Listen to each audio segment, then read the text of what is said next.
Di sini ada perkara tentang syirik. Syirik ini ternyata adalah dakwahnya para nabi-nabi sebelumnya gitu. Jadi seluruh nabi yang pertama didakwahkan. And they see the sword in my hand. Pak Ihsan sudah percaya Mimur Qasim itu sejak tahun kapan? Saya percaya sejak kira-kira tahun 2018. 2018, oh Masya Allah sudah lama. Ya. Kenapa Pak Ihsan tuh percaya dengan Mimur Qasim? Jadi saya sebetulnya nggak percaya, awalnya nggak percaya begitu aja. Ya. Tapi saya ketika saya mendapatkan informasi tentang Muhammad Qasim, saya langsung cek. Jadi yang pertama saya cek adalah apakah ada hadis-hadis tentang mimpi di akhir zaman.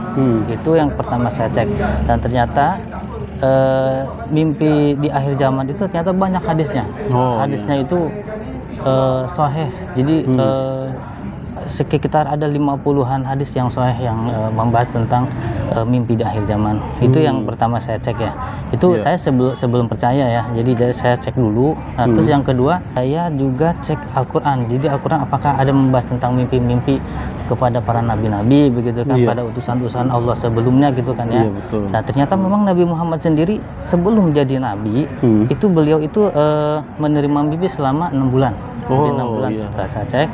Nah dari situ saya mulai pelajari lagi, saya mengkaji lagi, dan sebelumnya saya juga sebetulnya sudah mempelajari tentang akhir zaman ya, tentang tanda-tanda akhir zaman, terus pokoknya yang apa saja peristiwa-peristiwa di alam ini yang ciri-ciri tentang akhir zaman itu gitu kan. Nah itu sebetulnya saya udah belajar itu semua. Nah ketika saya belajar ketemu dengan postingan Muhammad Qasim ini, saya bertambah ilmu saya, jadi saya bertambah untuk mengecek pas mimpinya ini gitu. Nah setelah saya kaji semua tentang mimpi-mimpi, hadis-hadis segala macam. Yang kedua saya cek isi mimpinya. Jadi kan kita mimpi ini kan ada yang dari setan ya, ada yang dari setan juga dari Allah gitu. Nah saya cek apakah mimpinya ini dari setan apa dari Allah. Kemudian setelah saya mendapatkan sebandel mimpi dari Muhammad Qasim ini, saya pelajari, saya kaji semuanya. Ternyata tidak ada satupun yang bertentangan dengan Al-Quran Al-Hadis. Jadi saya ketika itu langsung istikharah. Jadi hal yang ketiga yang saya lakukan itu adalah ketika istikharah. Ya, ketika istikharah itu di sepertiga malam itu ya, sepertiga malam. Kemudian saya tidur, saya bermimpi. Jadi saya bermimpi, saya diberikan penglihatan cahaya gitu ya. Jadi cahaya, ada seorang bayi, terus dia memancarkan cahaya si bayi itu gitu. Nah saya merasa di situ adalah jawaban dari Allah. Jadi cahaya ini kan dia petunjuk gitu ya. Saya merasa bahwa mimpi Muhammad Qasim ini adalah petunjuk.